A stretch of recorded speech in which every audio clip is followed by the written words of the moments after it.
mmekwu na-agbadebe onye ụbịam nke dị isi adị nkọ ma nke dị nka dị isi. Ekele m ọ maka otu ndọrọ ndọrọ ọchịchị People's Democratic Party PDP ọnọdụ oke n'ọhịa ngwere n'ụzọ ọnọzụ n'ime site n'ikpe nnukwute ụlọ ikpe Court of Appeal kere ụbọchị 9 ọnwa 3 afọ 2026 Kabiru Tanimu Turaki na ndị ọzọ ahọpụtara dịka ndị nchịkwa otu PDP n'ọgbakọ ha nwere n'Ịbada ụbọchị 25 ọnwa 11 afọ 2025 abụghị ndị nchịkwa PDP maka na ya bụ ọgbakọ dara iwu site n'ịnụpụ isi na mmachi nnukwute ụlọ ikpe High Court machiri ya inwe ya bụ ọgbakọ. Na nnaka PDP, Abdulrahman Mohammed bụ onye isi ochie gbara ọlụ dịka nchịkwa PDP si wee dị maka na ode akwụkwọ ya na ole ndị ọzọ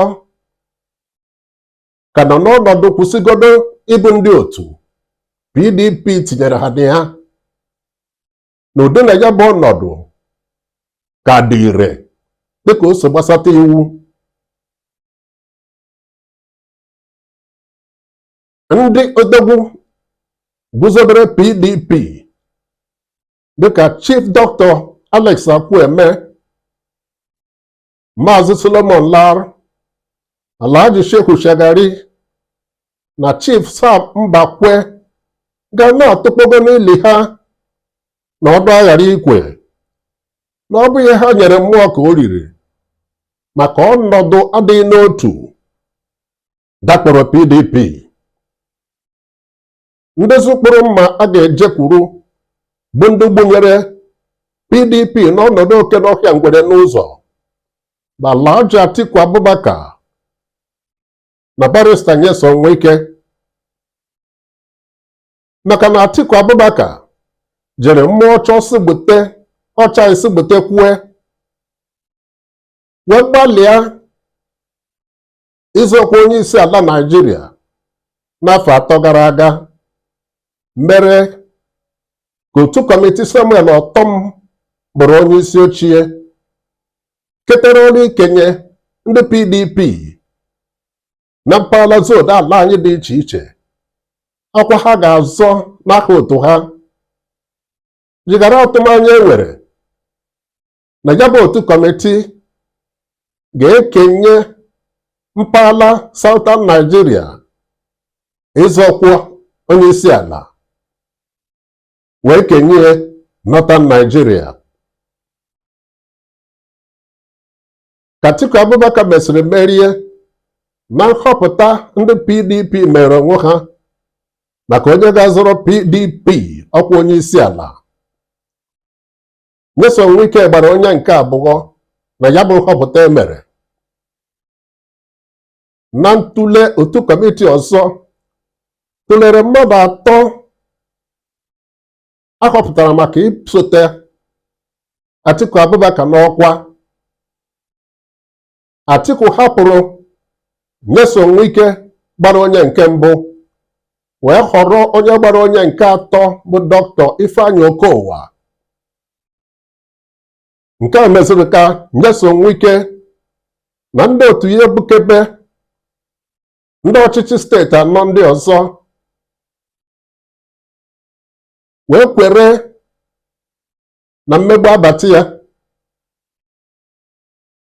hidi isi na iwu nchịkwa otu PDP si na ebe Atiku Abubakar bụ onye mpaghara ugwu Northern Nigeria na ọkwa onye isi oche nke otu ndọrọ ndọrọ ọchịchị ha ga-agaziri mpaghara Southern Nigeria, na ebe ọ bụ na Sinetọ Iyocha Ayu onye mpaghara ugwu ji ya bụ ọkwa na ọ ga-arịtu.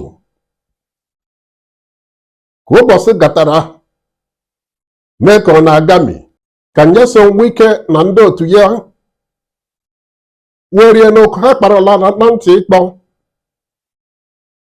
Ha kwenyere na ọ bụ Atiku Abubakar bọrọ ya bụ oku ha kpọrọ agada gbachiri ụzọ.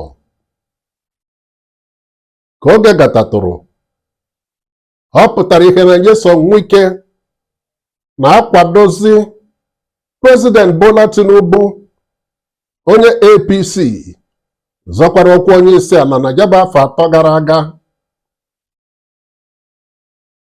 Ka nsogbu PDP bịara karịa n'ụdị a na-agwa onye ibio na-ete afọ, Atiku Abubakar kwere na aka akarịa ụkwa, kwere maka na okenye na-eji ọka agbara ehi ọsọ, wee banye n'otu ADC, hapụ otu PDP. Echere na esemokwu ebie nwee atụmanya ozugbo na udo ga-echietebe na PDP. Esemokwu ha bịara na-abawanye maka na Nyesom Wike gara n'iru n'ịnọ na PDP na-akwado Bola Tinubu, onye APC. Ka ọtụtụ ndị PDP hụrụ na mkpụrụ adị ụkwa ha nọ na ya bụ otu ndọrọ ndọrọ ọchịchị were apị, ha tinyere isi n'otu ndọrọ ndọrọ ọchịchị ADC nakwa APC. Mana o nwere ndị nke kụrụ paa wụọ nọsi ike, anaghị ekwutebe okwu ịhapụ PDP na ndụ ha niile. Ndụmọdụ anyị nyezie ndị dị otu ahụ bụ ka ha jiri mmụọ ndị agbajiri aka wee kwọba ndị agbajiri ụkwụ site n'ahịa, n'ụdị ha ga-eji kwere n'Udoka na ọ bụ mmiri nọ n'ịta asụ, wee hụ na udo chietere na PDP maka na iwe nwanne anaghị eru n'ọkpụkpụ. Abụ m Chukwuma Ogbonna, onye ọma. Ka isi hụ ya bụ ozi ugo, ka o si masị ma ọ ghara ịmasị, biko mee ka amata na ohere like maọbụ comment ma zigara ya ndị ọzọ.